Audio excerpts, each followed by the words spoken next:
নমস্কাৰ প্ৰিয় বন্ধু বান্ধৱীসকল দাস ইভন ইউটিউব চেনেলটোত আপোনালোকক স্বাগতম জনাইছোঁ।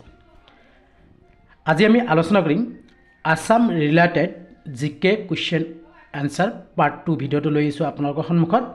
ইয়াৰ আগৰ ভিডিঅ'ত আমি 53টা প্ৰশ্ন উইথ এনসাৰ আলোচনা কৰিছোঁ। গতিকে আজি আমি 54ৰ পৰা যিমান প্ৰশ্ন আছে সেই প্ৰশ্নকেইটা আলোচনা কৰিম। আৰু আপোনালোকক যদিহে জিকে কুৱেশ্যন উইথ এনসাৰৰ ফ্ৰী PDF লাগে তেতিয়ালৈ ভিডিঅ'টো শেষৰ পিনে মই আপোনালোকক কৈ দিম ক'ত কেনেকৈ প্ৰশ্নসমূহ সংগ্ৰহ কৰিব পাৰিব। গতিকে পলমকৈ আজি ভিডিঅ'টো আপোনালোকে চাই লওক। কুৱেশ্যন নম্বৰ 54, 53 নম্বৰ যিহেতু আগৰ ভিডিঅ'ত আলোচনা কৰিছোঁ, আজি 54ৰ পৰা আৰম্ভ কৰিম। 54 পানিপথৰ প্ৰথম যুদ্ধ।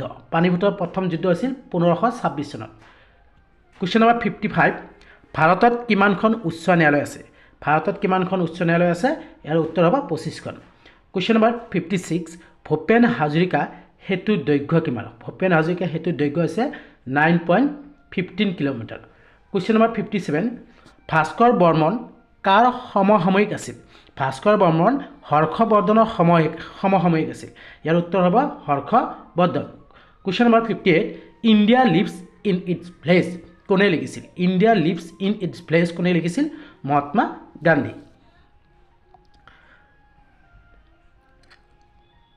কুৱেশ্যন নম্বৰ 59 বাথৌ পূজা কোন জনগোষ্ঠী? বাথৌ পূজা কোন জনগোষ্ঠী? ইয়াৰ উত্তৰ হ'ব বড়ো। বড়ো জনগোষ্ঠী বাথৌ পূজা। কুৱেশ্যন নম্বৰ 60 ইয়াত 60 হ'ব। আচ্ছা, বাইবেল অসমীয়ালৈ অনুবাদ কৰিছিল? বাইবেল অসমীয়ালৈ কোনে অনুবাদ কৰিছিল? আত্মাৰাম শৰ্মাই। কুৱেশ্যন নম্বৰ 60 এগেইন লিখিছোঁ 60 বাংলাদেশত ব্ৰহ্মপুত্ৰ নদীৰ নাম কি? বাংলাদেশত ব্ৰহ্মপুত্ৰ নদীৰ নাম হৈছে যমুনা। মনত ৰাখিবা, বাংলাদেশৰ যিটো ব্ৰহ্মপুত্ৰ নদী সেই নদীখনৰ নাম হৈছে যমুনা। কুৱেশ্যন নম্বৰ 61 সতী সাধনী কোন ৰাজ্য বা বংশৰ আছিল? সতী সাধনী কোন ৰাজ্য বা বংশৰ আছিল? ইয়াৰ উত্তৰ হ'ব চুতীয়া ৰাজ্যৰ। কুৱেশ্যন নম্বৰ 62 প্ৰথম ভাৰতৰত্ন বিজয়ী মহিলাগৰাকী কোন আছিল? প্ৰথম ভাৰতৰত্ন বিজয়ী মহিলাগৰাকী আছিল ইন্দিৰা গান্ধী। উত্তৰ হ'ব ইন্দিৰা গান্ধী। কুৱেশ্যন নম্বৰ 63 অসমৰ চাহ নিলাম কেন্দ্ৰ ক'ত আছে? অসমৰ চাহ নিলাম যিটো কেন্দ্ৰ সেইটো গুৱাহাটীত আছে। মনত ৰাখিবা। কুৱেশ্যন নম্বৰ 64 উত্তৰ পূৰ্বাঞ্চলৰ আটাইতকৈ ডাঙৰ ৰাষ্ট্ৰীয় উদ্যানখন কি?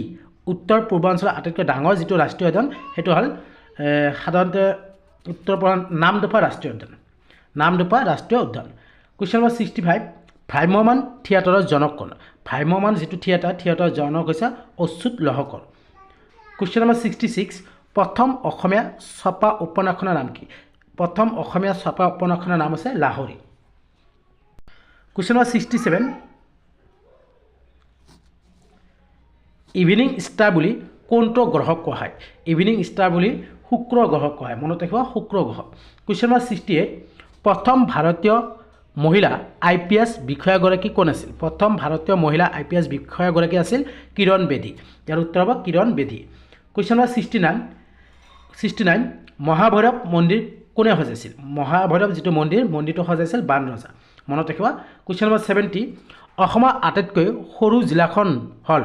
অসমৰ আটাইতকৈ সৰু জিলাখনৰ নাম কি? 2001 চনৰ যিটো লোকপিয়ল আছিল, লোকপিয়ল অনুসৰি অসমৰ আটাইতকৈ সৰু জিলাখন হৈছে দক্ষিণ শালমৰা মাইকাছাৰ। কুৱেশ্যন নম্বৰ 71 মূলা গাভৰু কাৰ পত্নী আছিল? মূলা গাভৰু ফানচেংমুং বৰগাৰ পত্নী আছিল।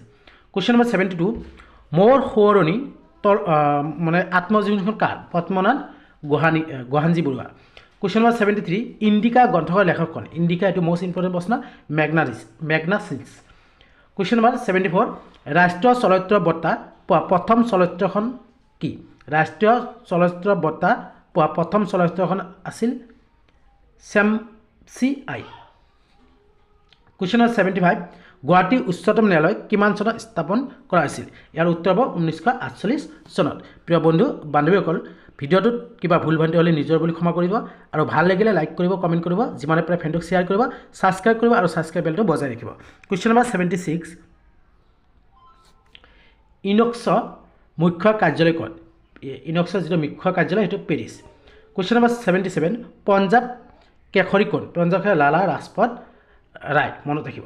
Question number 78 United nation day কেতিয়া পালন কৰা হয় ইউনাইটেড নেশ্যন ডে 24 অক্টোবৰত পালন কৰা হয় কুৱেশ্যন নম্বৰ 79 ভাৰতীয় মহাকাশ গৱেষণা প্ৰতিষ্ঠানৰ মুখ্য কাৰ্যালয় ক'ত অৱস্থিত ইয়াৰ উত্তৰ হ'ব বেংগলোৰ কুৱেশ্যন নম্বৰ 80 ভাৰতৰত্ন লাভ কৰা প্ৰথমগৰাকী ব্যক্তি কোন ভাৰতৰত্ন লাভ কৰা প্ৰথমগৰাকী ব্যক্তি আছিল চি ৰাজগোপালাচাৰী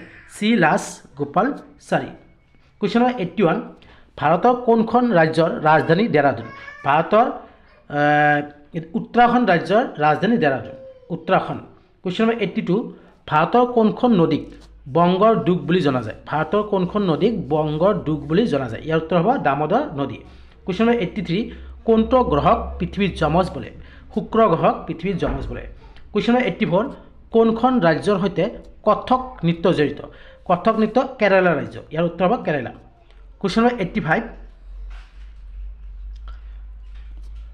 অসমীয়া সাহিত্যত ভাঙনি কোঁৱৰ নামে কোন জনাজাত ইয়াৰ উত্তৰ হ'ব আনন্দ চন্দ্ৰ আগৰৱালা কুৱেশ্যন নম্বৰ 86 প্ৰথম অসমীয়া গদ্য লেখক কোন ইয়াৰ উত্তৰ হ'ব ভট্টদেৱ ধন্যবাদ